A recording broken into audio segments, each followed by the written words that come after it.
Hi, I'm Ross Coulthart. Welcome to Reality Check, here in America on assignment for News Nation.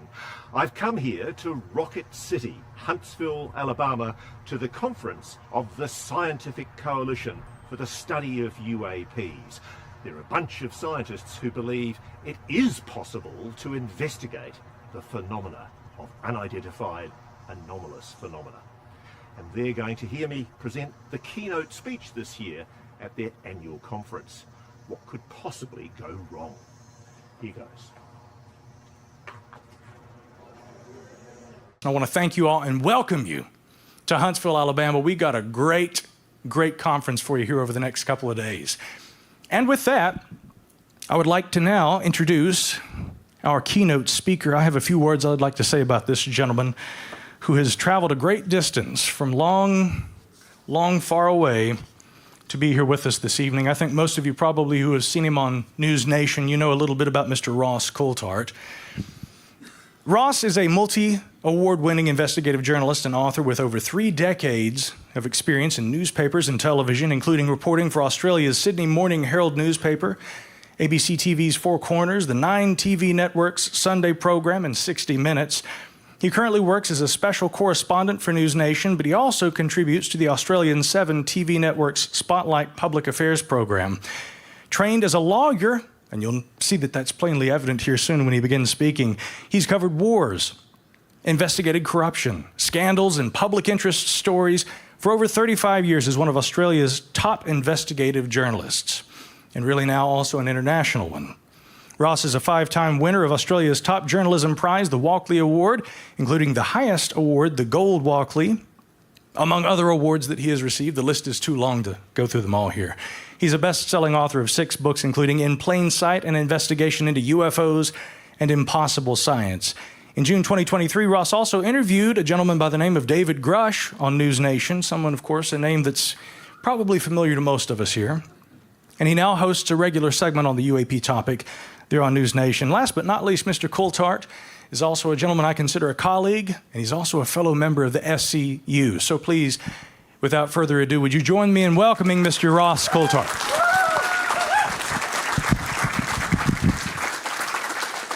Thanks very much. Thank you very much, Micah, and thank you everybody for having me here. It's an honour and frankly daunting to be invited as a journalist to speak to a room full of scientists. You know, I'm expecting to be thoroughly peer-reviewed and skewered by the lot of you. But I also want to pay a special recognition to the gathering of government, industry, defence, military, intelligence types who I'm sure are sort of back there in the background.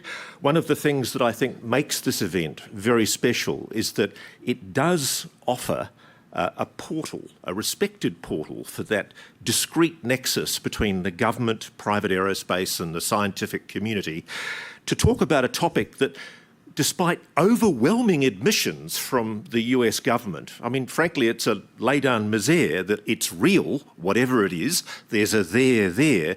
It's a subject that's still treated with such ridicule and stigma. And I think the great thing about SCU is it's an organisation that represents an attempt by science to deal with the subject objectively and rigorously and to give it solid sceptical peer review. And that's what this should all be about. And as Micah acknowledged, as you would all know, I was involved in interviewing David Grush last year for the news network News Nation when he went public. And he tells me he was here in 2022 very discreetly up the back. And if there's anybody here in the audience from the intelligence community who wants to tell me where the TR-3B Aurora is in that particular cave in Area 51, I'll be in the bar later. It is very, very daunting sticking your head up and speaking about the UAP issue because there is a hostile intolerance, a disdain in much of establishment science for the notion that the subject of UAPs, unidentified anomalous phenomena or aerospace phenomena, as Rich acknowledged, whether it should be taken seriously at all. My Aussie journalist mates and some more maliciously inclined folk took great delight in the fact that I was the unsolicited recipient of the 2023 Australian Skeptics Bent Fork Award for being supposedly the perpetrator of the most preposterous piece of pseudoscientific or paranormal piffle. And I'm proud of it. and this was all because the skeptics asserted dismissively I was claiming UFO conspiracies. Now, I want to deal with that in the course of today's address. Another lowbrow Australian newspaper tagged me as a UFO truther on the same basis. Just a wee hint there that I'm a UFO nutter. Both factuously smirking institutions made a very simple mistake. They didn't do any research at all before they made the criticism that many commentators have done on the UAP topic for decades. They defaulted to derision and ridicule on a subject that frankly no longer deserves that kind of treatment. There's a conga line of attention-seeking social media influencers and unhappy incels living in their mother's basement who spend their days trying to increase their likes and Reddit credits by attacking online anyone who takes this subject seriously. But I also think there's something more sinister going on, and this should be acknowledged. It's an official deception and manipulation going back decades. And establishment science, as well as the mainstream media and social media, have really no idea just how much they're being manipulated. 10 days ago, as many of you would know, Colonel Carl Nell, whose bio is formidable, ex-US Army Space Command, ex-Northrop Grumman, ex-Lockheed Martin, ex-Bell Labs, ex-multiple three-letter agencies, ex-deputy CTO for a $2 billion company, a former Reserve Army Brigade commander, a former senior advisor to the Vice Chief of the Army, a Deputy Chief of Staff to Combatant Command, the guy who advised Army Futures Command on the reorganisation of the Army Reserves, the biggest change since the 1970s. Formerly also with the Pentagon's UAP task force. He told a UAP investor crowd at the SALT conference, quote, "Non-human intelligence exists. Non-human intelligence has been interacting with humanity. This interaction is not new and it's been ongoing. There are unelected people in the government that are well aware of that." And then he was asked by Alex Clokas, "How confident are you that this is true?" And quick as a flash, he was ready for that question. He said, "There is zero doubt." And his comments that were then backed by a retired US Navy Rear Admiral, Tim Gallaudet. And he said, quote, "I know he's correct with complete certainty. Why has society not taken this world-changing reality seriously? Partly because of a deliberate and systematic disinformation campaign by the US government, which has perpetuated the stigma associated with UAP. Like Carl Nell, I'm privileged to know both men, Tim Gallaudet is an exemplary former US military officer and public servant. He commanded the US Navy's Special Warfare Center. He was the superintendent of the US Naval Observatory. He served on the staff of the Chief of Naval Operations and eventually became the oceanographer for the Navy. In civilian life, he's been the acting Under-Secretary of Commerce for the Oceans and Atmosphere and acting administrator of the National Oceanic and Atmospheric Administration, NOAA. Neither of these two well-respected individuals with many years of distinguished public service in our military are the kind of folk who recklessly propound conspiracy theories. So I think I'm in good company. And as they have done, I believe also that there is a non-human intelligence that's been engaging with this planet for a very long time. Implausible as it may seem, to many, on the evidence that I've been shown by first-hand witnesses, I've been independently apprised of sufficient evidence to reach the conclusion that there is, as confronting as I find myself saying this, there is a very high likelihood that the United States and other nations, particularly China and Russia, have recovered NHI technology, non-human technology, including craft and biologics. Yes, aliens. And there is an ongoing secret Cold War to harness reverse-engineered scientific advancements from that technology. Big call, but what Carl says, what Tim says, I totally agree with it. And of course, the inevitable response from the critics, and it's understandable and quite reasonable to ask this question, is where's the evidence?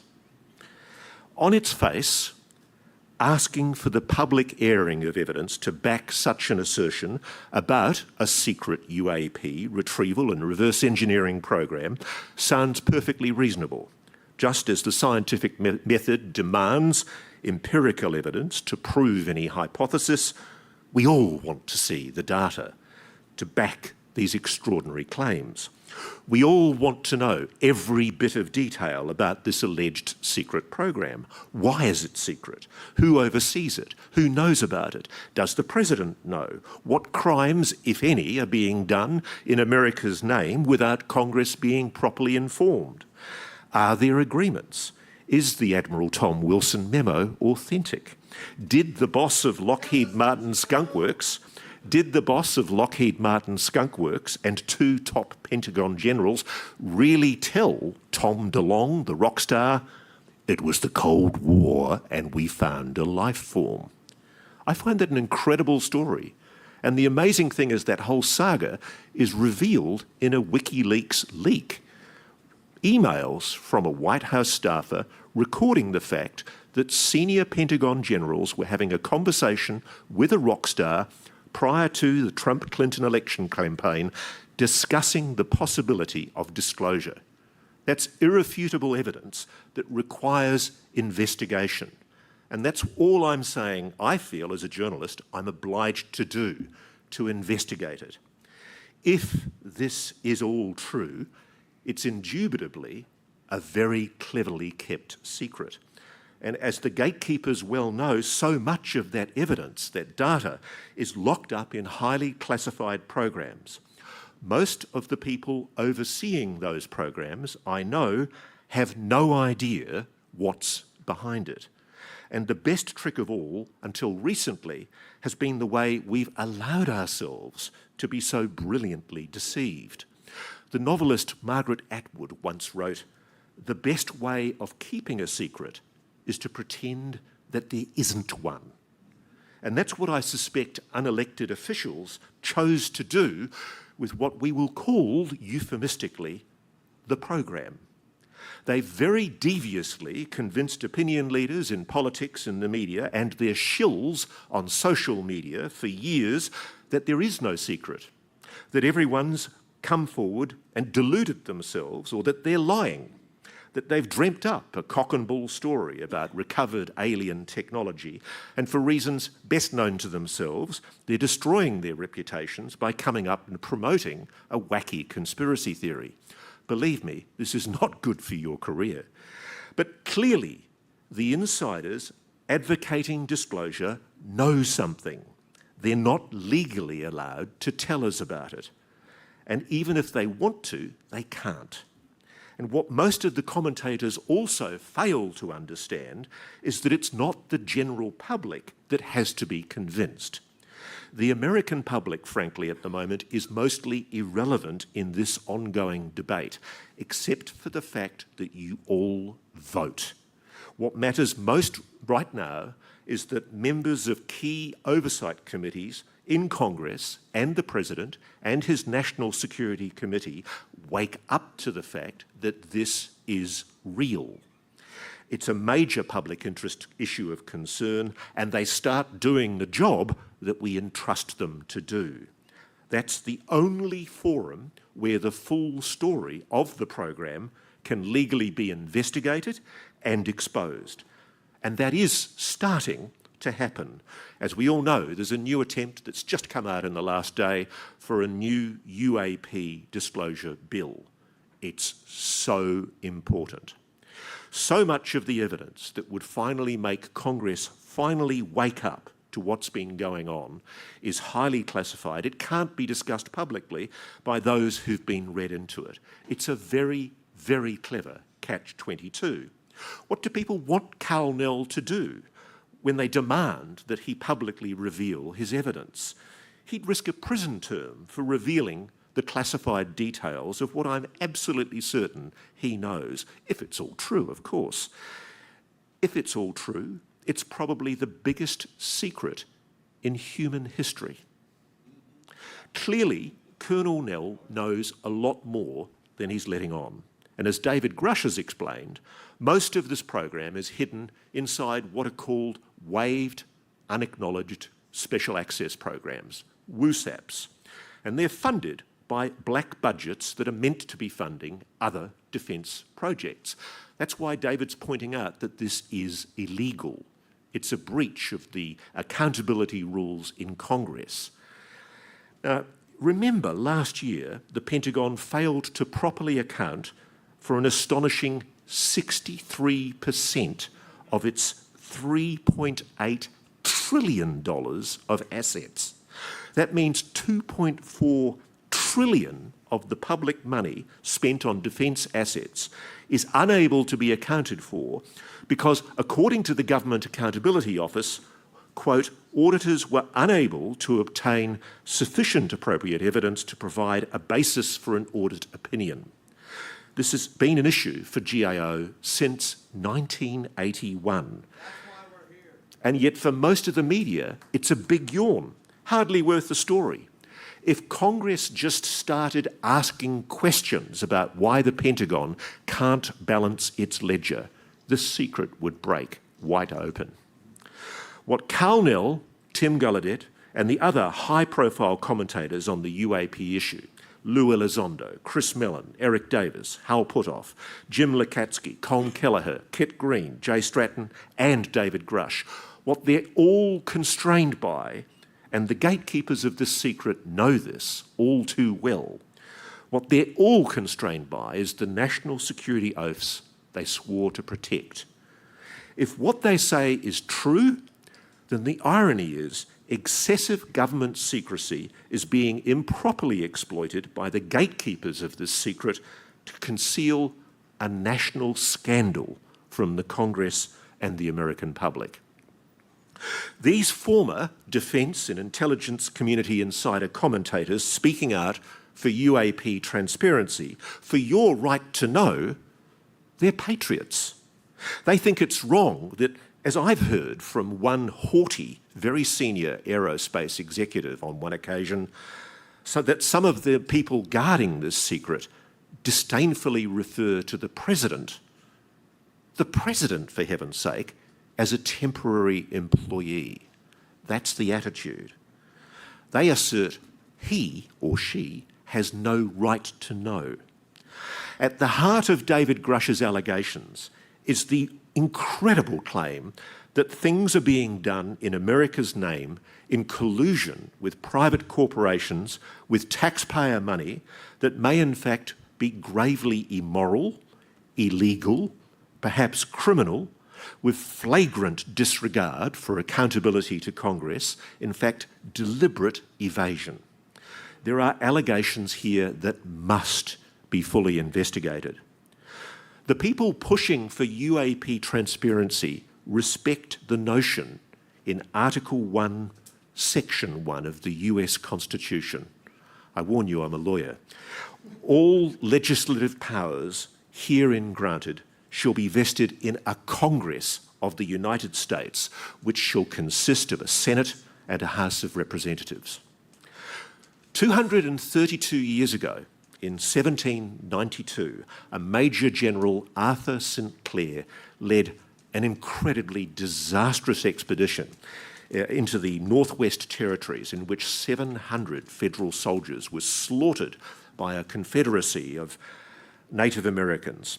A special investigation was established, and that congressional inquiry created an extremely important legal precedent. It enshrined in law the idea that Congress does have the power to inquire into executive power. Before that time, it hadn't been realised that the Congress, which essentially makes laws, also has the right to inquire that the executive in government heeds those laws, obeys those laws. This oversight is at the heart of your Constitution. I studied to be a lawyer before I became a journalist, and I think the US Constitution is a thing of beauty. It enshrines rights that in my country, Australia, as in many English-influenced parliaments, they're not codified at all. Rights such as your incredibly beautiful First Amendment constraint that Congress, quote, shall make no law abridging the freedom of speech or of the press. My Australian Constitution does not explicitly protect free speech or freedom of the press. It's just implied, very, very weakly, in case law. I suspect that under English law, well, Colonel Carl Nell and Chris Mellon and Lou Elizondo, they'd be in the Tower of London by now, and the Lord High Executioner would have chopped off David Grush's head. About 8 years ago, I started thinking about writing a new book. Books are a bit like babies. You only start thinking about writing another one when you've forgotten the pain of the last one. I've had a very interesting career so far in public affairs TV, investigative journalism and broadsheet newspapers, and I started thinking about what was the subject that was the one that everybody told you shouldn't look at, the most stigmatised, the most taboo, but also the one that had the most obvious leads for investigation. And that story, of course, was UFOs, unidentified anomalous phenomena, UAPs as we call them now. There is no story more stigmatised in journalism. If it's covered at all, it's treated with ridicule and contempt. And I could never understand why, frankly. Yes, there are some mentally ill people who are drawn to this subject, but it's always struck me how so many UAP sightings witnesses that I meet are credible, often highly intelligent people describing something anomalous that baffled and sometimes even scared them. Numerous times in the last few decades, in my career, I've taken calls from people, first-hand witnesses, telling me they've seen UFOs, UAPs. Many claimed to have seen intelligently controlled craft, clearly not human technology. And I have to admit, I treated them with ridicule, dismissiveness and stigma. I remember very early in my career, there was a woman who rang the news desk of the newspaper I was working for, and she said she'd seen a UFO while she was hanging out her washing on her washing line, and she'd run inside, grabbed her film camera and taken 3 shots, and she said she still had the film in the camera. And so I said, oh, that's interesting, bring it in. And so the photographic editor developed the film straight out of the camera as we all waited outside, and out he came with this huge big blow-up of a metallic disc hovering over this woman's washing line. And I freely admit I was a young buck in the newspaper and I was very excited, and I took it to my editor later in the day and I said, look at this, we've got a great story.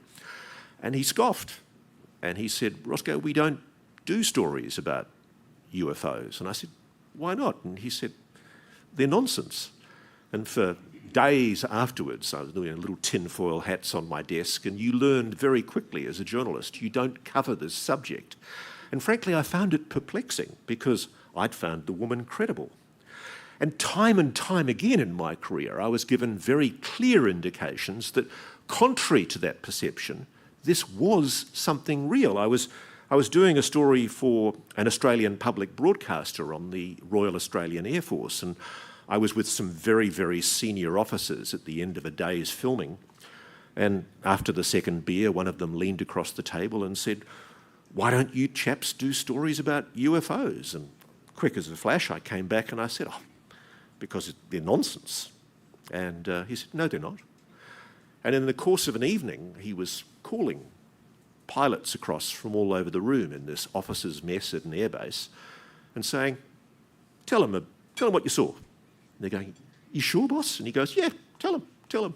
And all these pilots had seen these weird objects, and they were talking about them, and they were thrilled, almost relieved that they could talk to somebody like me about it. But would anybody go public about it and talk about it? No way. There was so much stigma. So I set out investigating UFOs, and one of the first things I did 8 years ago was read Nick Cook's excellent book, which I all commend to you, The Hunt for Zero Point, which frankly is the definitive beginning for me on the search and the explanation for what really lies behind this mystery. He's a respected aerospace journalist, Nick, and he began similar investigations to mine about a quarter of a century ago, with the premise that around 1956, a group of scientists and a group of aerospace engineers had started talking very openly in the popular press about anti-gravity, propulsion, and how it would soon become a reality. The G engines are coming, we were told.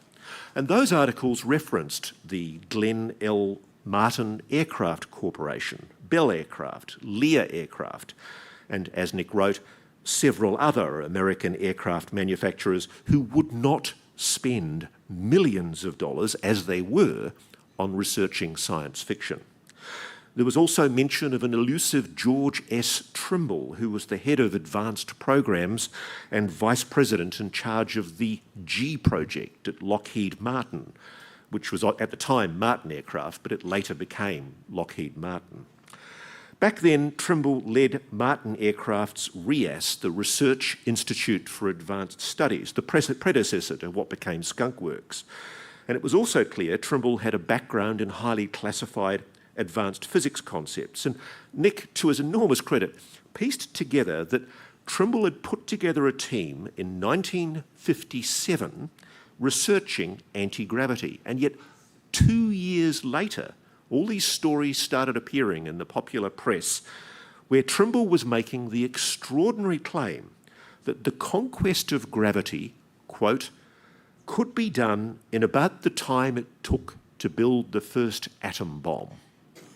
Now, there were also fascinating early references around this time in academic journals to electrogravitics research, tantalising suggestions from excited scientists that developments were underway in secret that had profound implications for the human race.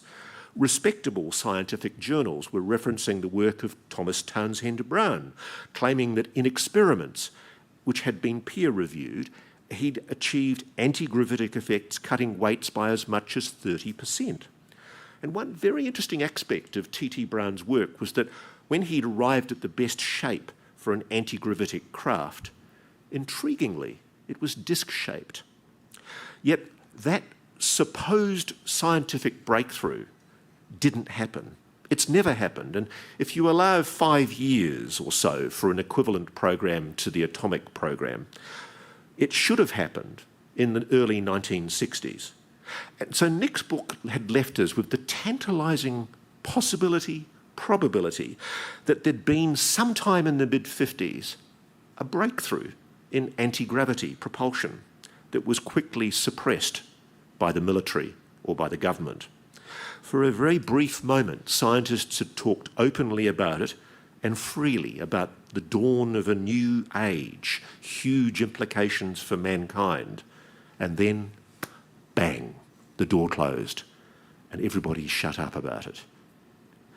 My dilemma as an investigative journalist was that, assuming such a secret program existed, how on earth could I possibly track down these scientists, private aerospace workers, military and intelligence officials who might be involved in such a program? And moreover, how could I make them receptive to a quiet chat? And how could I protect them as sources if they chose to speak to me?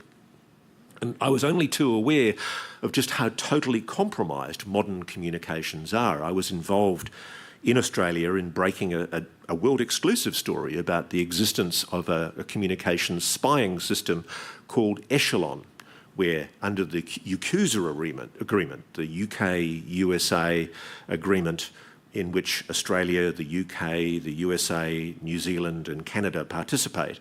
There'd been a secret code-breaking agreement since the Second World War, but that had also morphed into a communications spying system, where quite literally we were tapping not only the undersea cables, we were also intercepting satellites and listening in randomly to communications and sifting through billions and billions of communications all over the world with this sophisticated computer system that could pick up not only words but even accents.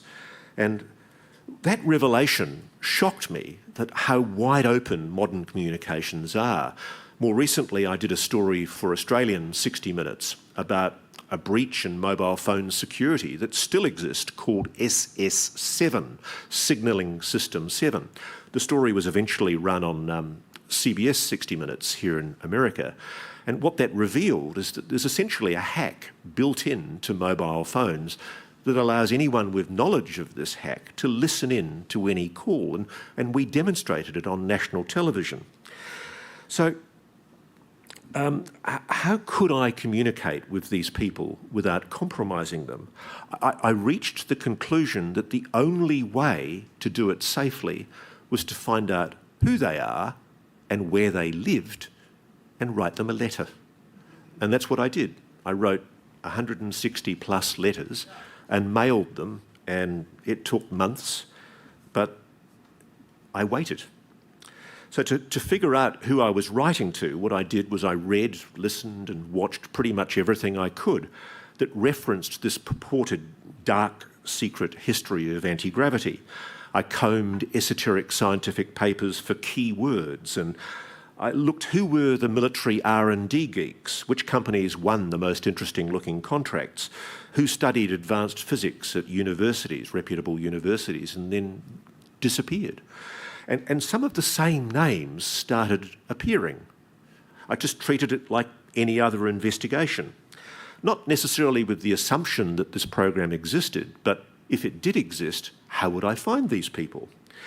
And once I'd compiled an open source list of those scientists and commentators and anybody else who I thought might be useful, I got the list going and started writing letters. And even at that stage, though, I was still sceptical. I have to admit, what I expected to find at the end of the rabbit hole was a secret US black military program that was building conventional advancements in aerospace technology.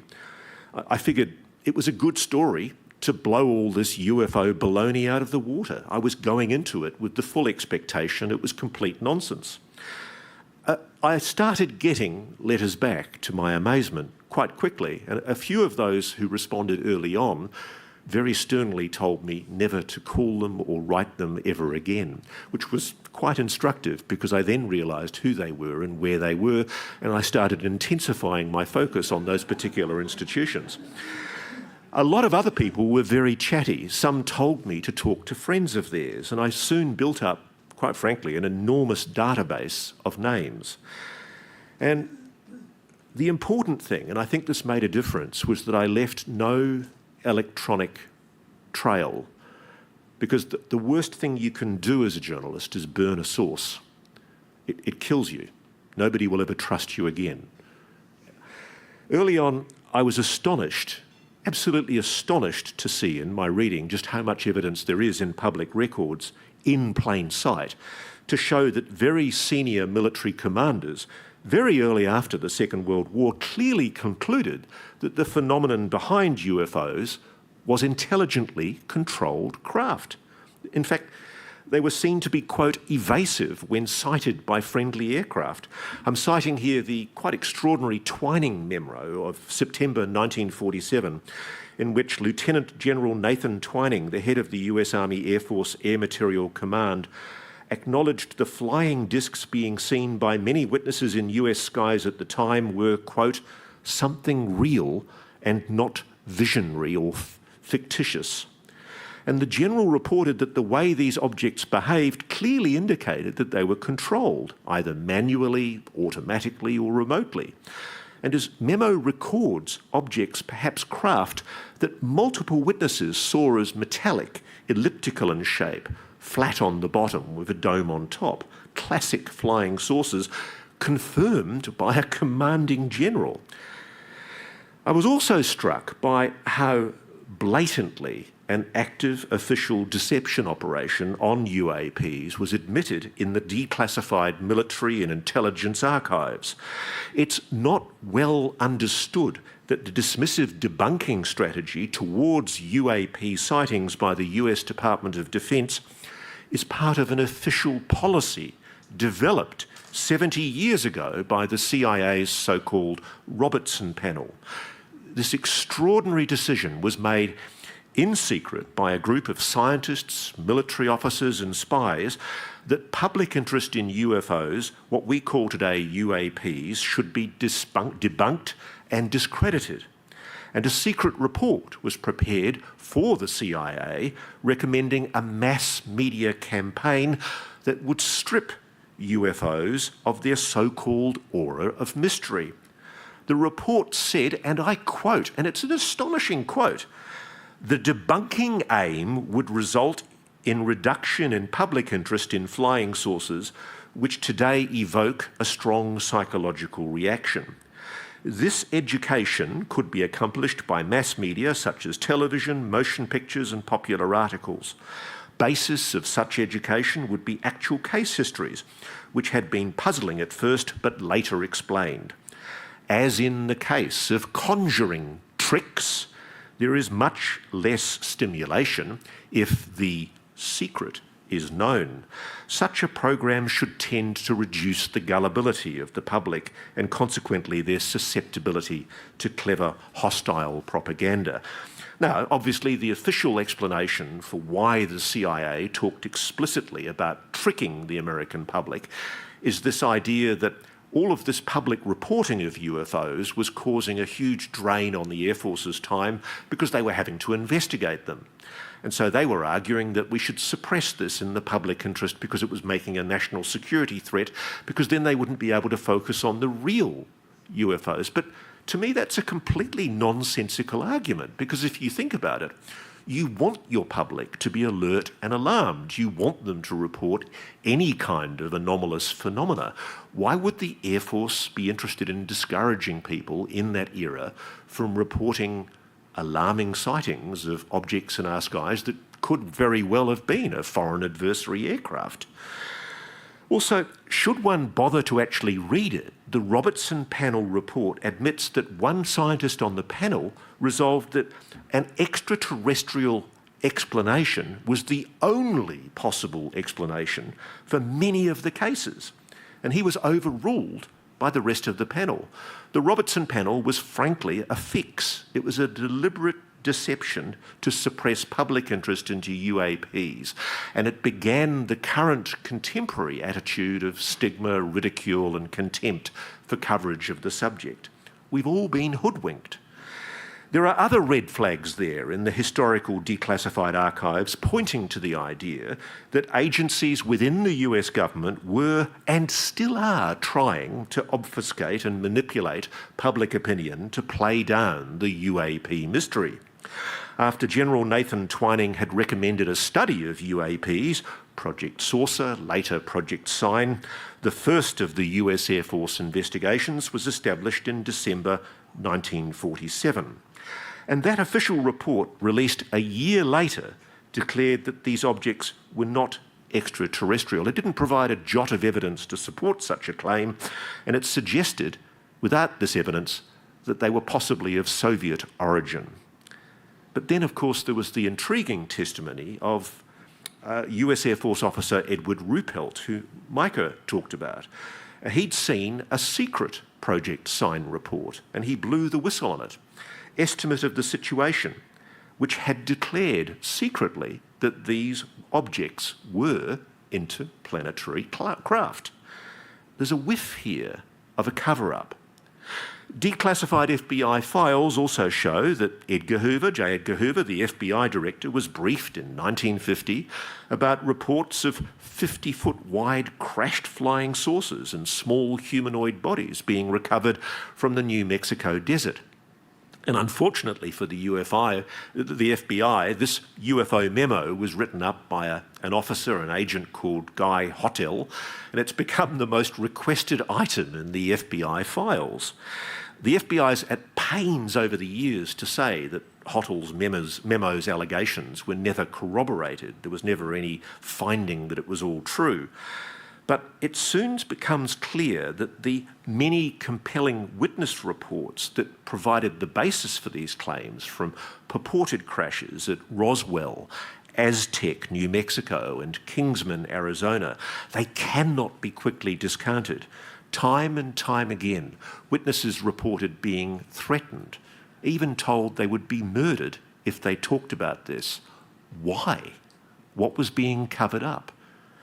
Even the Air Force couldn't explain the McMinnville case in 1950, when a guy called Paul Trent and his wife photographed a classic flying saucer-shaped object. And the Air Force tied itself up in knots trying to find an explanation, and they couldn't find one. And so they wrote in a memo, this is one of the few UFO cases in which all factors investigated appear to be consistent with the assertion that an extraordinary flying object, silvery, metallic, disc-shaped, tens of metres in diameter, evidently artificial, flew within sight of two witnesses.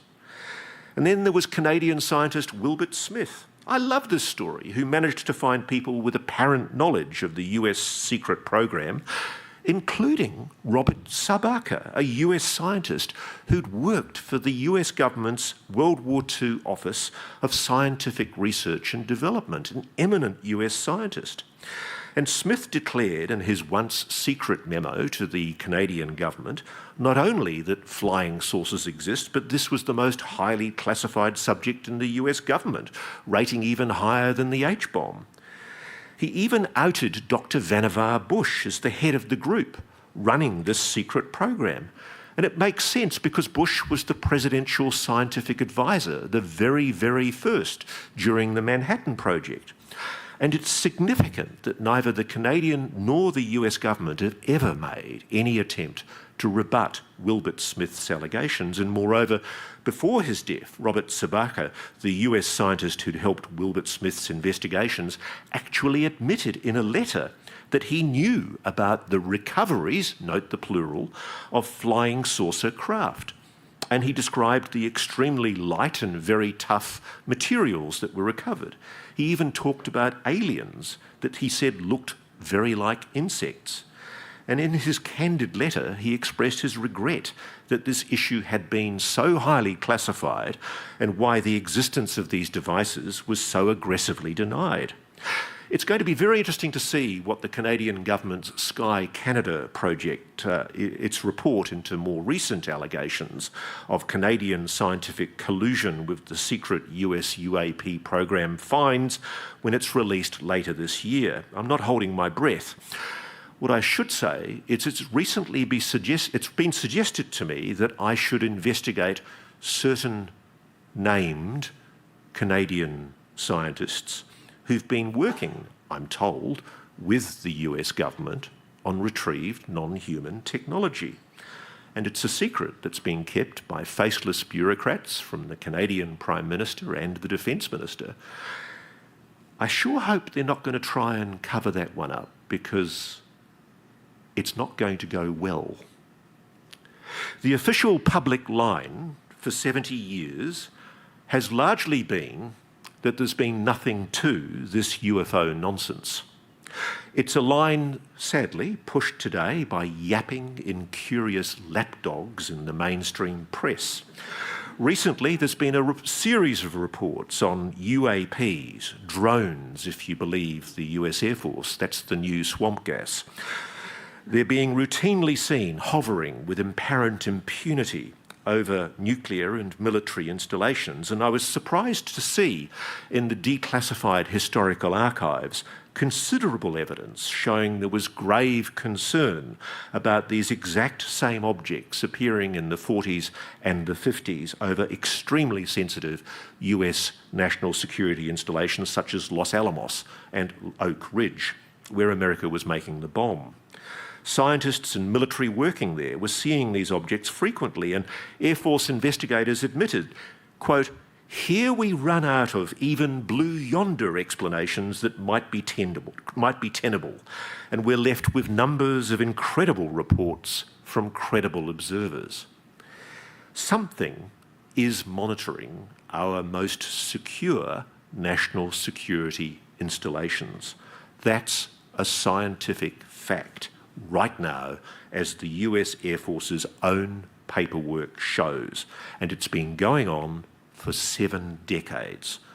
Why is it not recognised as way strange that the US Air Force today reluctantly admits a worrying pattern of ongoing UAP sightings over key US Air Force bases and nuclear installation sites, which are a clear and present national security risk? And yet it hasn't provided a shred of evidence to back up its weak claim that these are somehow drones from a supposed foreign adversary government. Drones that have been seen to hover in the air against the wind at extraordinarily high altitude for days at a time in remote oceans hundreds of miles offshore, miraculously avoiding capture by the most powerful military on the planet, that I remind people has spent tens of millions of dollars on developing anti-drone technology. For that matter, why is so much of what the government knows about the supposed balloon shoot-downs over the continental USA last year still so highly classified, especially that Alaska object, which I do believe was anomalous? Another sound reason to take this issue seriously is to look at the calibre of the former government officials who were coming out 70 years ago pushing for UAP transparency and suggesting that the government was hiding something. Carl Nell, Lou Elizondo and David Grush have illustrious predecessors. The founder of NICAP, the US National Investigations Committee on Aerial Phenomena, was Thomas Townsend Brown, the chap I mentioned earlier. The founding director of the CIA, this is the one I love, Vice Admiral Roscoe Hillenkotter, a hugely experienced naval intelligence officer, a former commander of the USS Missouri. Within a year of leaving his CIA job, what does he do? He becomes a UAP transparency advocate.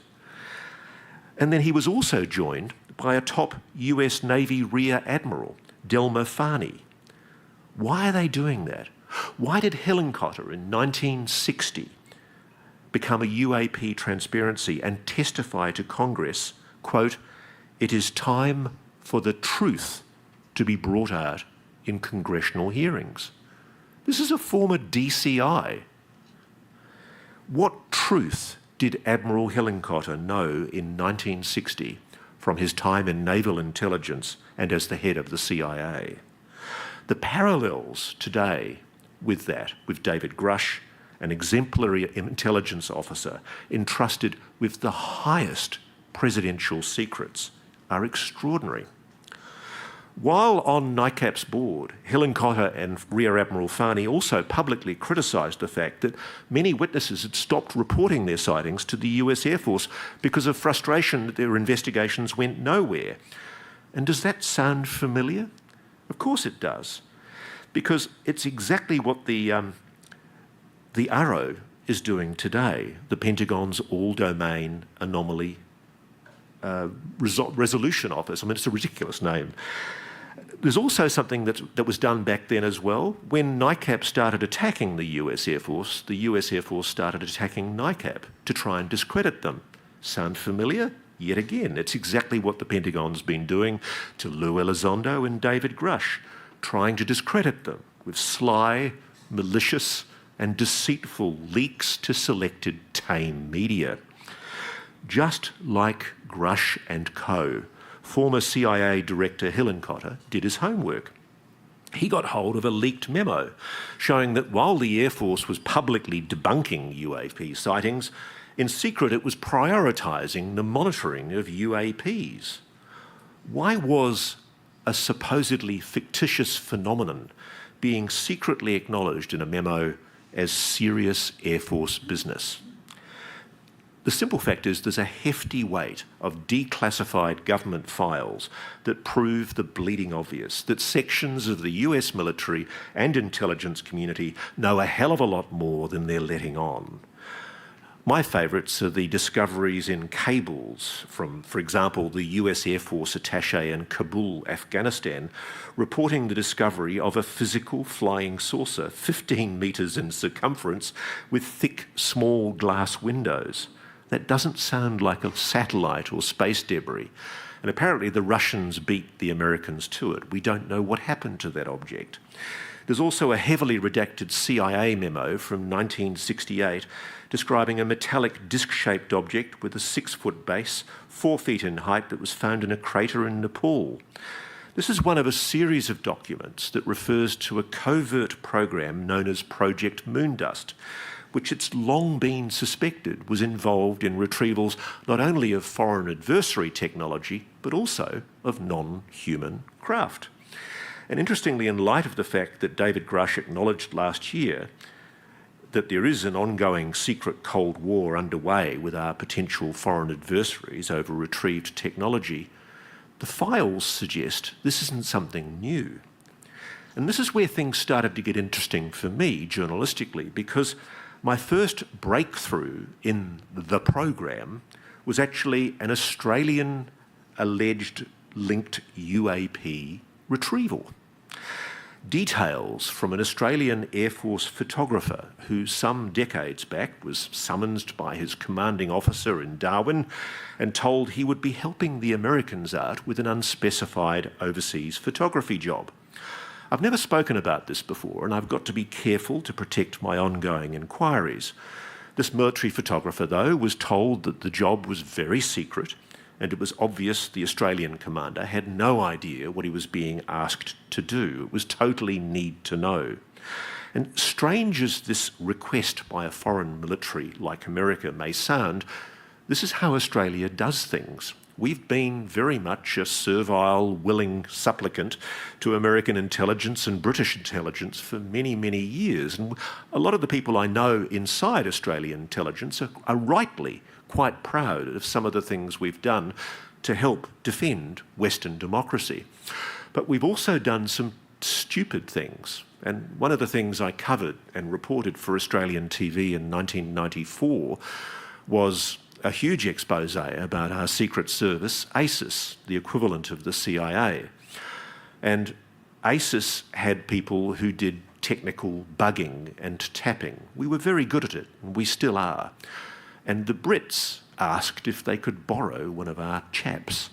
And without asking what it was for, only too happy to please, our government's intelligence service said yes, and they sent him off. It was the aftermath of the 2003 Gulf War, and the Kuwaiti government was putting out huge contracts for the rebuilding of Kuwait. And what I learned from one of these technical operations guys was that he had bugged the Kuwaiti government officers for MI6, the British SIS, so that the British could win commercial contracts, against the Australians.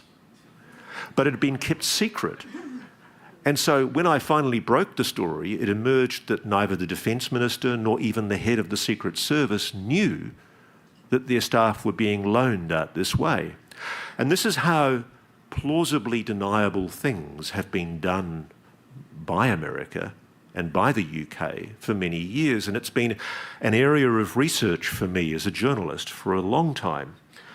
And so I am about to tell you about an alleged Australian involvement in what I suspect was a non-human craft retrieval. Because what this Australian military photographer said he was tasked to do was he was picked up by an American Air Force plane in Darwin, flown to a remote southeast jungle location, driven into a deep part of the jungle, and as he described it, there in the jungle was a disc-shaped craft. Under intense supervision, he was told to photograph everything about it, inside and out. He was then told to develop the negatives in front of his American supervisors. He then had to hand over the photographic gear and the camera and the film and make sure that he wasn't taking any with him. He was then warned not to discuss with Australian superiors what he'd done and what he'd seen, and he never did. I was the first person that learned about what had happened.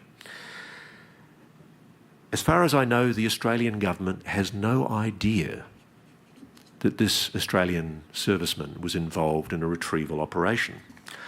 And the interesting thing was, when I first spoke, even tangentially, about this incident, I got phone calls from people I knew in Special Forces in Australia saying I should speak to certain people. And I was introduced to Australian Special Forces soldiers who'd been on secondment to the British SAS in Hereford. And one of them told me he'd been involved in a retrieval in a European country of a craft. There are shocking allegations. If I was to accept what these alleged first-hand witnesses were telling me, there was, and still is, a secret Cold War going on between the Russians, the Chinese, and the Americans to secure what I am told, and I have no way of definitively proving this. This is data. It's the start of an investigation. What I am told are retrieved non-human craft. There are even allegations that we are bringing down these craft offensively, using weapons. And I know that sounds crazy. I'm telling you what I am being told. If these claims are true, then we have acted reprehensibly with a non-human intelligence in our avaricious effort to be the first to secure an advantage with their technology. It's a moral stain on what should be one of the greatest moments in human history, first contact. I can well imagine, and I say if these allegations are true, I can well imagine this awful secret is one that some in government have decided it is best to stay concealed. Now, I know what many of you are probably thinking. This is sci-fi nonsense, silly stories peddled by attention-seeking Walter Mitty's to a credulous and gullible journalist. That's what I thought. I was sceptical. I still don't know whether to believe it. I do fear I'm being fed disinformation, but I've heard now the same story from so many sources, I'm beginning to think it might plausibly have some truth to it. Then around this time in my research, a flood of letters started happening. It was first a trickle, then a flood. It took months for people to respond to my 160 plus letters. But after what I suspect was an agonisingly difficult decision for them to decide whether to engage, they did. And I began speaking to some extraordinarily clever, and I say this on their behalf, patriotic people. People who love their country, love and respect their constitution, honour their national security oath, but think you've got a bloody right to know about what they know. And I'm angry on their behalf. I will die in a ditch if need be, I'd rather not, to protect the anonymity of the sources I spoke to and am still engaging with. But one of them I can name, because he authorised me to. He called me on an open line out of the blue, and I could barely believe who he was. Because if I was to think of the one person who I wanted to speak to me, it was him. His name was Nat Kobitz. He was the US Navy's former long-time Director of Science and Technology Development, their chief R&D scientist, their chief geek for many years, for over 30 years. He was a beautiful, wisecracking, 92-year-old Brooklyn Jewish scientist with a beautiful sense of humour. And sadly, when I caught up with him, he was dying from cancer. And fate dictated that I caught him at the perfect time. He was sitting in his Baltimore home, bored out of his brain, with too much time on his hands.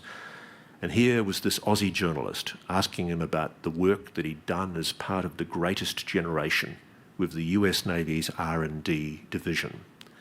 He was fiercely proud of what he achieved, and so he should be. And over several months, he finally opened up to me about what he was, on his own admission, read into. He was briefed on the program. And he told me that he had been read into a classified program involving retrieved non-human technology, recovered alien spacecraft. He eventually admitted that he was officially briefed that America had retrieved multiple non-human craft, and that he was aware there was a secret operation underway for decades, in his words, to undertake to reverse engineer them. He admitted that most of what he knew was effectively hearsay, although from some excellent official sources. This is something he'd been briefed into in his official capacity. He did admit that on one occasion he was flown to Wright-Patterson Air Force Base, literally taken deep underground, taken to a secure room and shown what looked like some kind of bulkhead from a craft which he believed was constructed in a way that defied conventional explanation. The craft's skin and inner bulkhead were composites bonded at an atomic level. He suspected it was non-human intelligence technology. But being the scientist he was, infuriatingly, he wouldn't say to me it was alien tech.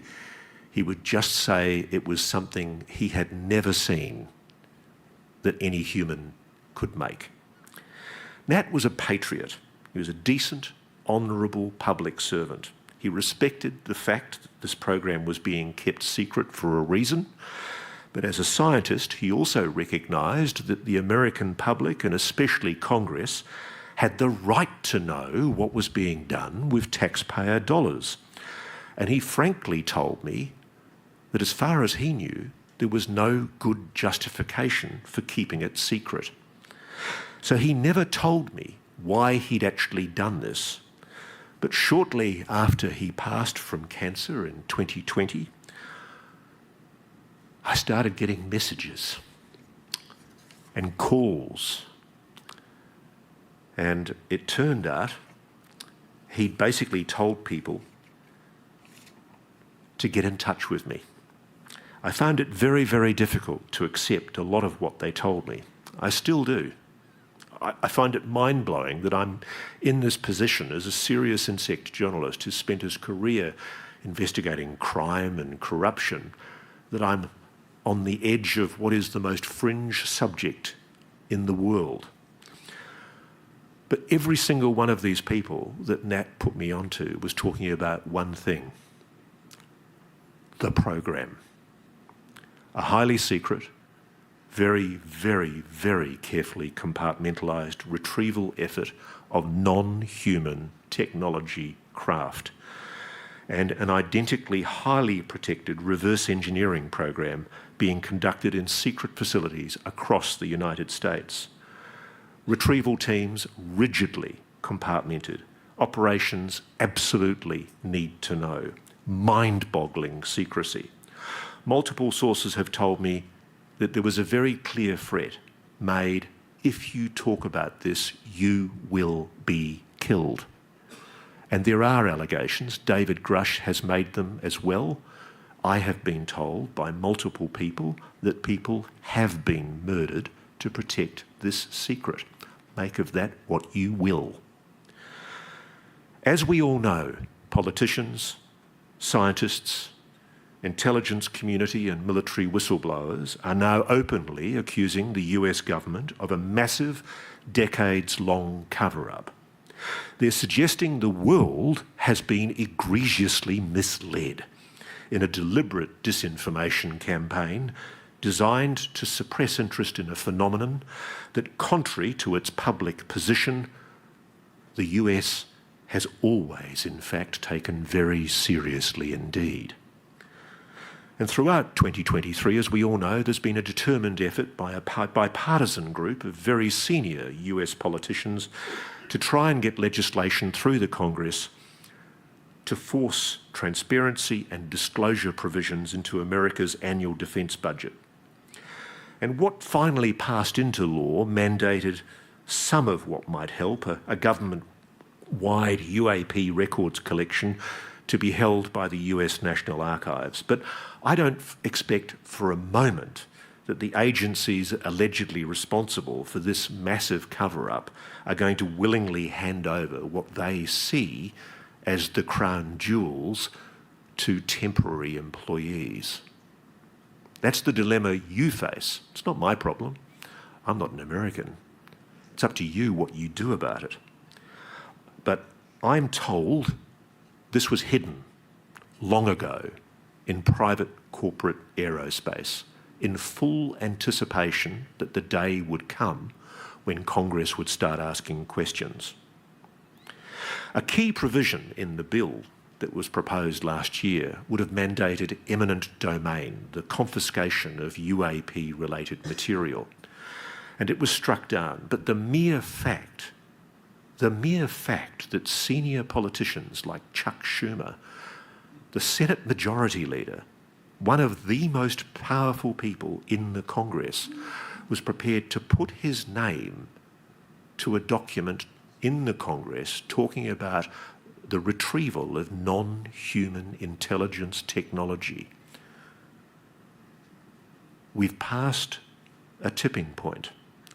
What is very, very unusual about this push in Congress for this greater UAP disclosure on an issue that many people still regard as a fantasy is that it is backed by many high-powered politicians, among them the Democrat Senate Majority Leader Chuck Schumer, the Republican Vice Chairman of the Senate Select Committee Marco Rubio, the Republican Senator Mike Rounds, the ranking member of the Subcommittee on Cybersecurity for the Armed Services Committee, and the Democrat Senator Kirsten Gillibrand, who serves on the Senate committees for both intelligence and armed services. A previous highly respected Senate Majority Leader Harry Reid, the late Harry Reid, also played a huge role in pushing Congress to make these laws and to begin aggressively investigating what the government knows about UAPs. Why would two Senate Majority Leaders, members of the so-called Gang of Eight, which is the one group in the Congress that is briefed into all of America's most deep secrets, why would they put their reputations on the line to promote disclosure of a supposedly non-existent, non-human intelligence and technology operating secretly on our planet? Politicians do not put their names to bills unless they have very good grounds for doing so. And there are also lower house politicians pushing for public congressional hearings into UAPs, just as happened in the 1970s Watergate and Church Committee hearings, where whistleblowers would get their chance to testify under oath. And after the Pentagon's UAP Investigation Office, ARO, issued a report in February categorically denying the existence of illicit UAP efforts with retrieved extraterrestrial technology, Senator Gillibrand pledged that she wanted public hearings. She said it's definitely not case closed. Her comments and those of other politicians suggest Congress suggests something is being concealed on UAPs, and it's now determined to investigate. There are extraordinary allegations that have been aired. As we all know, in June 2023, almost a year ago, David Grush went public with his allegations. He basically alleged on both the debrief and also on News Nation with me that the US is running a secretive UAP retrieval and reverse engineering program, and that it is in possession of non-human technology, including craft, along with their dead pilots, biologics, yes, aliens. That's David Grush's allegations. And he filed in 2022 a whistleblower complaint with the US Intelligence Community Inspector General. And this has been so misrepresented. Categorically, the US Inspector General of Intelligence and Security, he's the US Intelligence Community Inspector General. He deemed all of David Grush's allegations, including his allegations of a retrieval and reverse engineering program, as urgent and credible. There's been an attempt to suggest that it was just in relation to his allegations of reprisals. That's not true.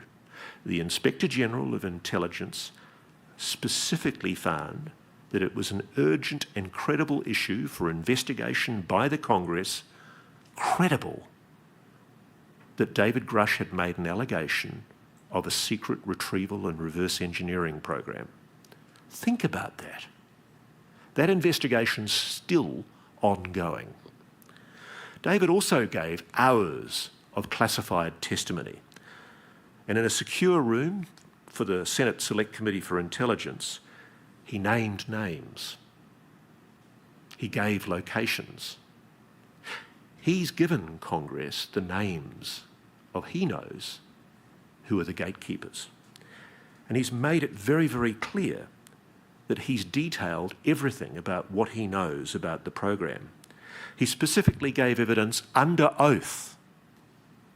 Under oath, so he risks criminal prosecution if he's lied, detailing his allegations to the House of Congress Oversight Committee, explaining that his allegations were based on information he'd been given with individuals with a long-standing track record of legitimacy and service to their country, many of whom shared compelling evidence in the form of photography, official documentation, and classified oral testimony.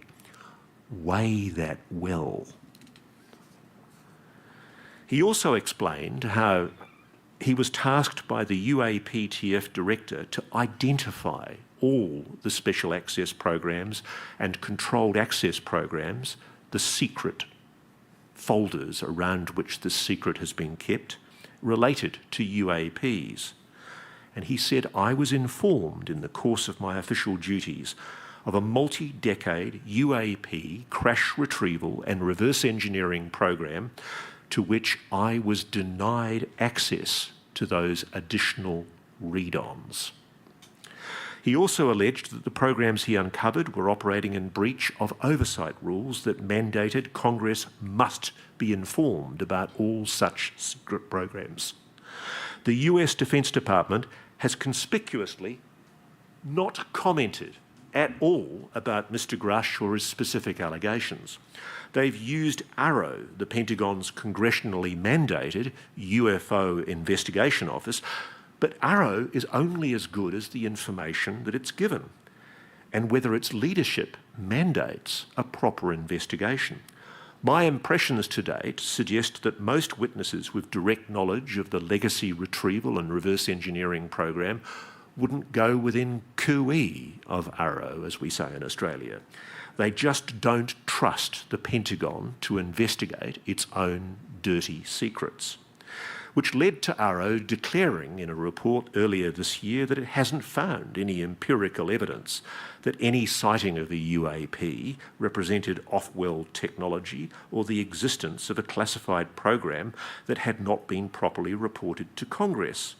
It also went on to say that investigative efforts determined that most sightings were the result of misidentification of ordinary objects and phenomena. And then there was this line, which I just think is incredible.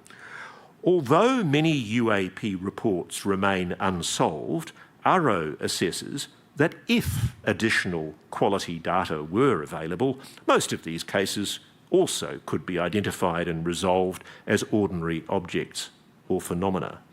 What sophistry! AARO is suggesting that it's able to declare, on its own admission, it has no evidence to back such a claim, but it's asserting that most of these other unsolved cases would be capable of prosaic explanation. I'm sorry, but such a contention is unscientific and it displays a lack of objectivity. How can you reach any conclusion until the empirical data has been collected and assessed? It's an express admission that AARO was prejudging the assessment. The report, frankly, was a total joke, and I know some ARO staff are extremely embarrassed by its findings.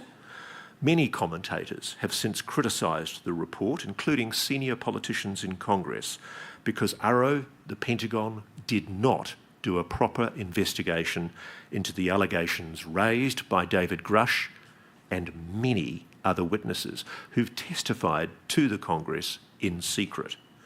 And conspicuously, this is so important, there has been no specific public response to David Grush's allegations from the independent Office of the Director of National Intelligence, the ODNI.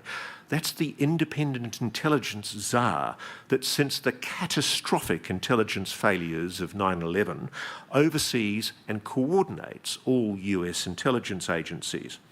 In fact, its annual report in 2022 appears to directly contradict ARO because it made the finding that UAP events continue to occur in restricted or sensitive airspace, highlighting possible concerns for safety of flight or adversary collection activity.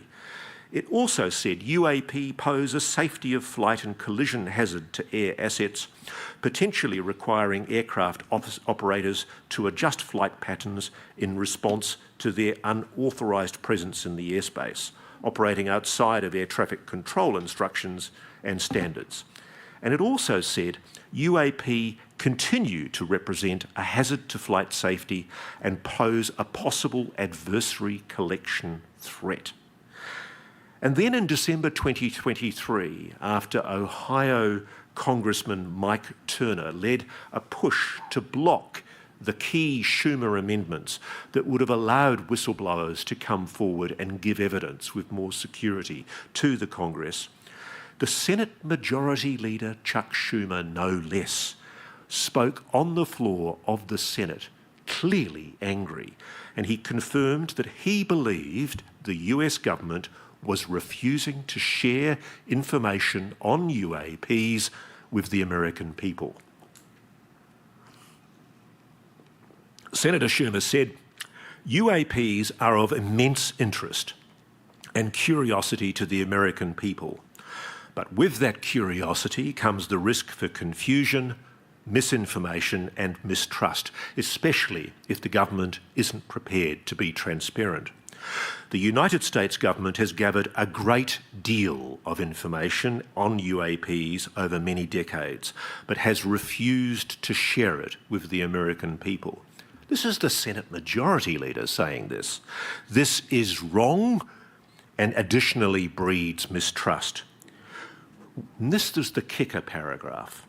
We have also been notified by multiple credible sources that information on UAPs has been withheld from Congress, which, if true, is a violation of laws requiring full notification to the legislative branch, especially as it relates to the 4 congressional leaders, the Defence Committees and the Intelligence Committee.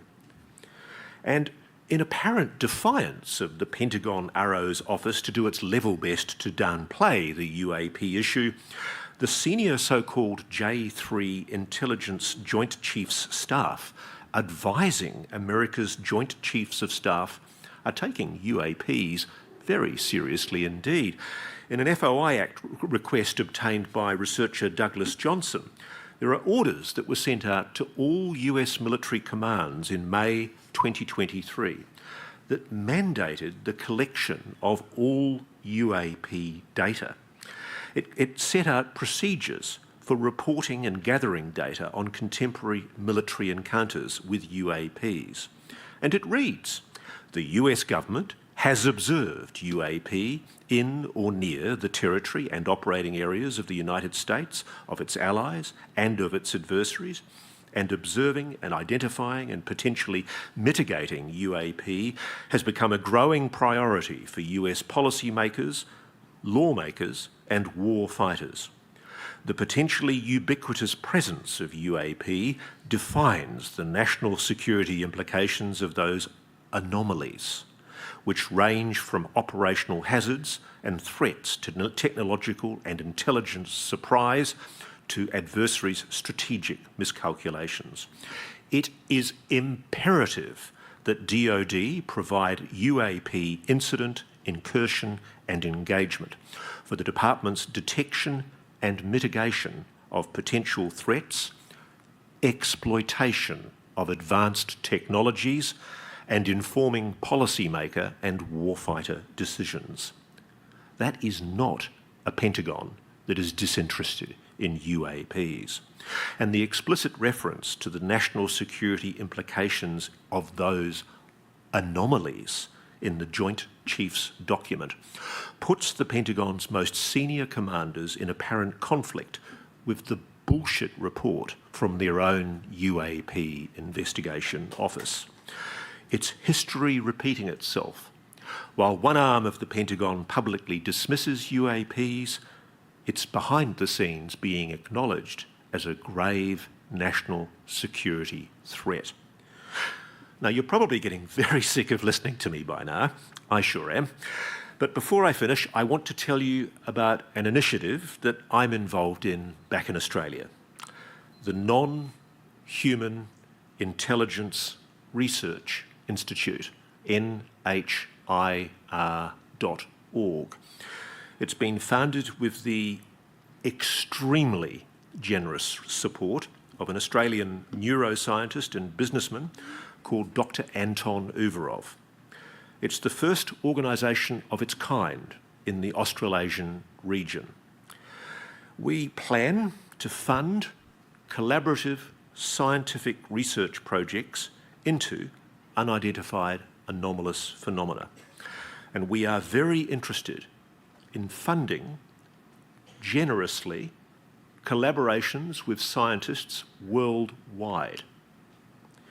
We're already working with Dr. Beatrice Revela, who I know is presenting at this conference, to assist her superb research into so-called astronomical transients.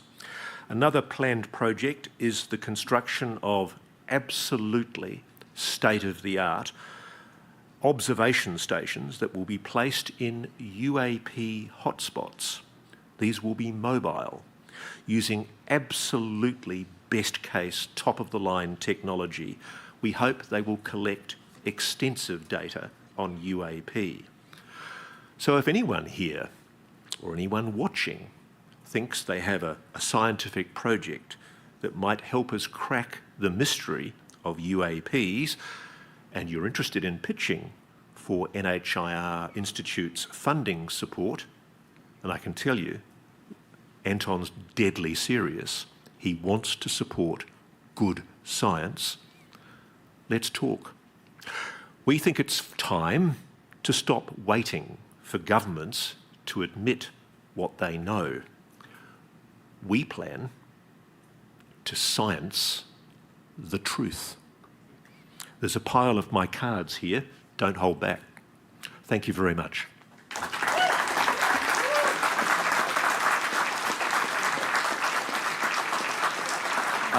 I think you wanted questions, yeah.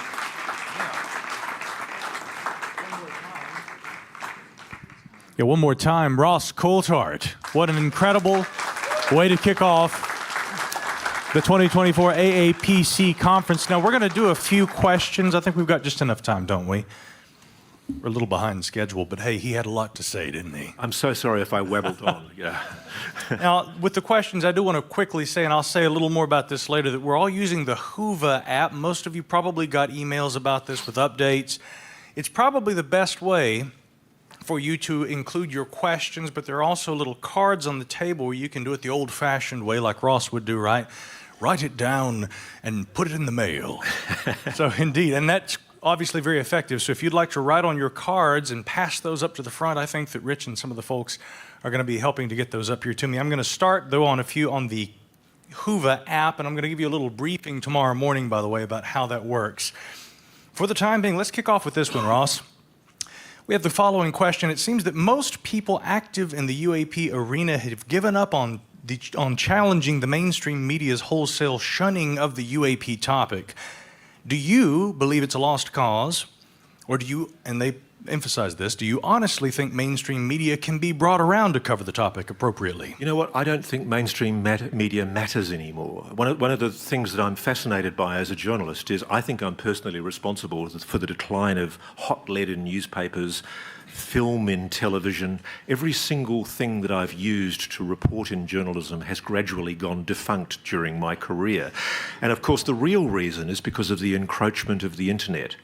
What has happened is this incredible secret, and it is a secret, it is real, has been kept because at the very time that we need quality investigative journalism at a level we've never seen before, the money that used to provide rivers of gold to the great newspapers and the huge TV stations, it's not there anymore. And most of the media networks are they're sniffing vapours, they're running on empty. They don't have the huge investigative staff they used to have. When I first started in newspapers, I was one of probably 20 investigative reporters in my newspaper. And now I'm often the only reporter doing investigative journalism in an entire TV network. There's no money anymore. And so when you go to a boss and you say, as I did once, I want to go to the United States and talk to a guy called Chris Mellon, who tells me that there's a really interesting story about UFOs. Not only did I meet with hostility to the whole idea because of the embarrassment about the stigma of UFOs from the boss of the program I was working for, it was also cost. These things cost money. Most of the people I've persuaded to talk, I've only persuaded them to talk by sitting down and talking to them. The process of travel, the process of exposition, that takes work. And that great era of investigative journalism, where great papers like the New York Times, the LA Times, the Boston Globe, I mean, it's a beautiful period in American journalism, but it's over. And it's why you're not seeing a lot of good quality journalism anymore on a lot of issues in the American media or in my media. And so I've given up lamenting the failure of mainstream media because it's not their fault. I've spoken to editors about this. A lot of my friends are now editors of major newspapers or TV networks, and they're pained by the fact that they don't have staff to deploy to go out and investigate stuff.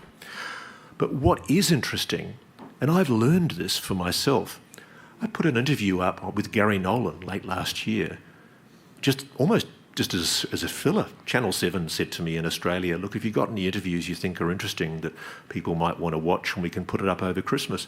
It's been watched nearly 3 million times. The last time anyone in the media had ratings of 3 million was probably 40 years ago.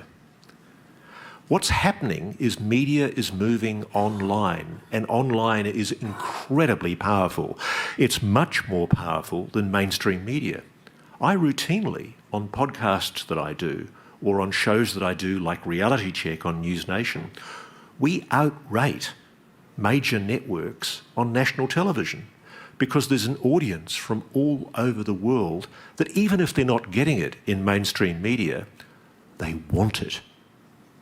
And they're interested. There's a wisdom of the crowd on this subject. They want to know what's going on and they smell a rat. Indeed, well said. Here's another question. This comes, here we go. Yeah, we've got time for clapping. We've got a question that comes from here in the audience this evening. Ross, what does it mean for the Scientific Coalition for UAP Studies' methodical approach to characterizing UAP, the slow, steady, and empirical approach, in other words, the scientific method, and how long it often takes to evaluate things scientifically if what Ross describes turns out to be true? And I say if, I always concede there is the possibility that this is some incredible mass disinformation program, that the dozens of people I've now spoken to about this have been set up by, Office of OGA and the CIA or whoever. I doubt it. But what does it mean for science? What it means is we've just got to keep on digging. I mean, it's there. It really is. I mean, the incredible thing is I've had conversations with scientists in the program who are angry that they can't do what we're all doing here. sharing and discussing ideas, which is the fundamental idea behind good science, peer review. My understanding is that a large part of the technological breakthroughs that should have happened with this technology, if this is true, haven't been able to be achieved because, frankly, we haven't been able to share ideas with other scientists, particularly in materials science, who might be able to advise how things are constructed. I spoke to one guy who told me he'd worked for 20 years on one particular object, but it was so compartmented, he'd only ever been able to look at videos and photographs and descriptions of the object. He'd never been allowed to physically touch it. Think about that. And every year he would come to his office, sit in that office, and he wasn't allowed to talk to the people in either office either side of him and discuss what it was that he was working on, and neither were they. This whole program, if it exists, of course, is so heavily compartmented that it's constraining the discovery of scientific advancements that could benefit all of humanity, not just a select group of people in private aerospace who I suspect have made the decision that this is theirs.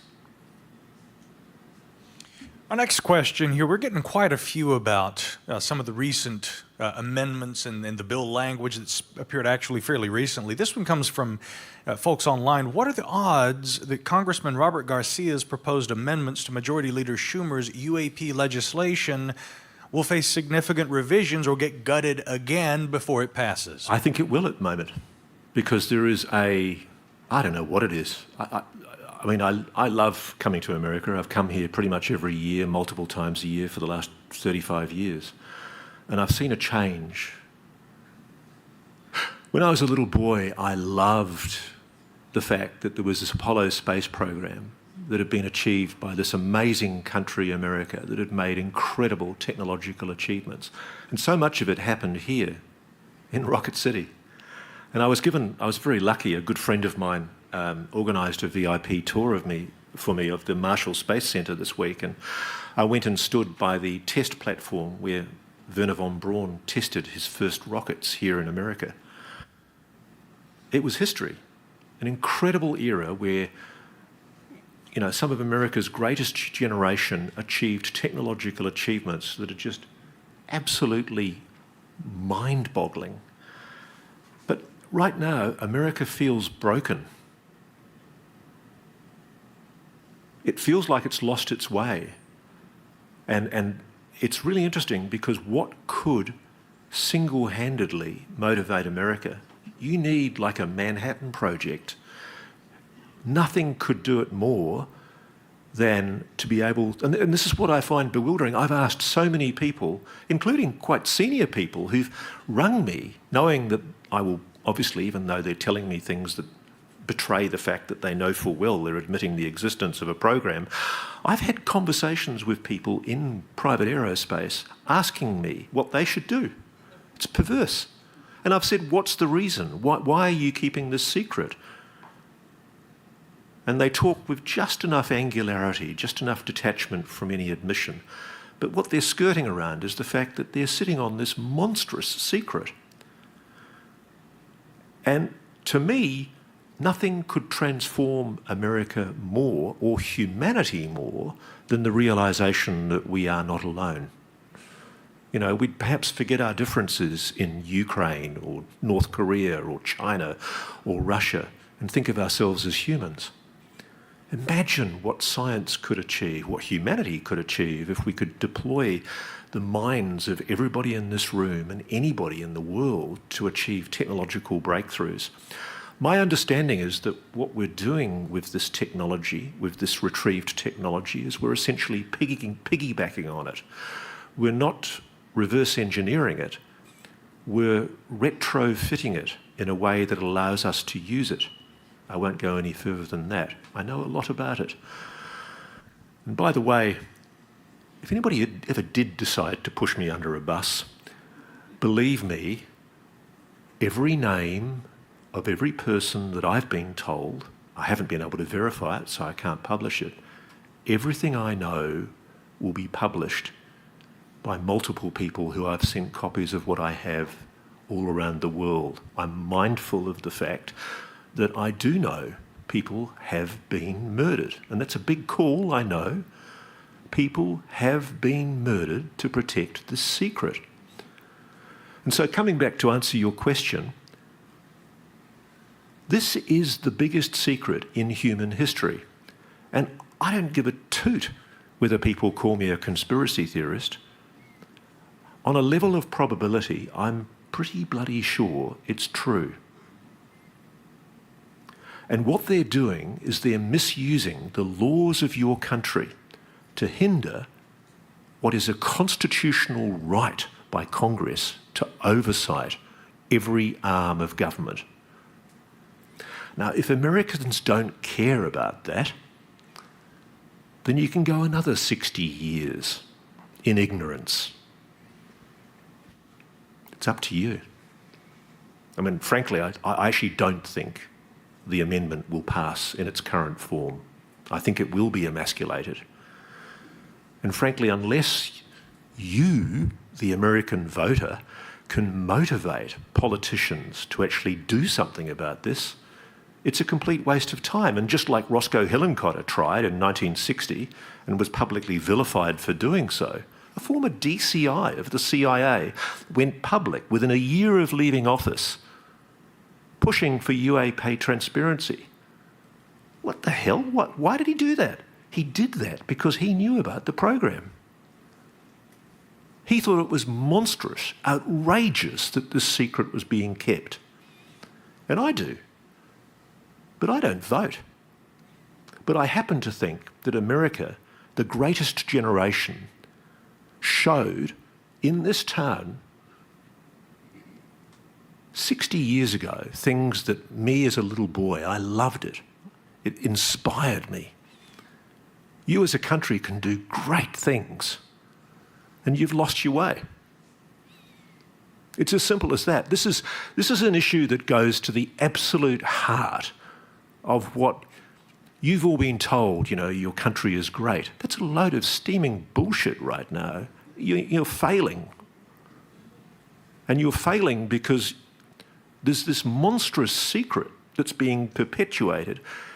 Trillions of dollars, I suspect, have been diverted from your budgets. You can't even fix your roads. What the hell? Why don't you vote these pricks out and get people in who are going to make a change?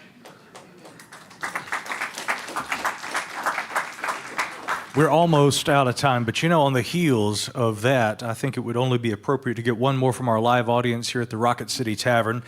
This question, Ross: what actions can activists take to effectively pressure elected officials to demand more transparency? It really is as simple as, I know there was the New Paradigm Institute, for example, held a demo in DC, and only a number of people turned up. Good old-fashioned tub-thumping political campaigning makes a huge difference. I can tell you, I've got friends that work in ministerial offices in government, and nothing works better than sitting down and handwriting a letter to a minister of government or a secretary of department complaining about something. If politicians started getting floods of letters telling them that this is an election issue, I know, for example, Trump's been briefed. You know what's going on? He's scared. He's scared they're going to kill him if he reveals what he knows. That's what I've been told. You have a situation where your potential president is terrified of speaking about the UAP issue because he's scared they're going to knock him. I'm not kidding you. I'm not making this up. This is serious. You have a national scandal at the heart of this. It's not just about UFOs, it's about your country. It's totally screwed unless you resolve this issue. It should be the dominant political issue. If you can get this secret out, the world will change overnight. And I've heard that from people in the program. They're deeply, deeply angry that this secret is being suppressed. They see no good reason. One of the reasons it's being suppressed is because America has made weapons, dreadful weapons. Are you proud of that? Is that really what we want to do from technology that we've obtained by using offensive weaponry against a fairly benevolent, non-human intelligence? Is that really how we want to define our first contact? Because that's what we're talking about here. And I don't know how to communicate this more seriously. You know, I'm over talking about this as a possibility. You might notice in the course of my speech I've used qualifications, if this is true. And I will always say that we have to concede the possibility that it's disinformation. But too many people have told me that this is true. And frankly, if Americans don't care about it when they go to the polls in November, you're screwed. Sorry. I think that's actually all the time we have for tonight, but I do want to ask everyone, please, to give us another round of applause for Mr. Ross Coulthart. Ross, you traveled a long way to get... Thanks for watching. Go to joinnn.com to find News Nation on your television provider. And please don't forget to click that red subscribe button to ensure you get more of News Nation's unbiased and fact-driven news coverage.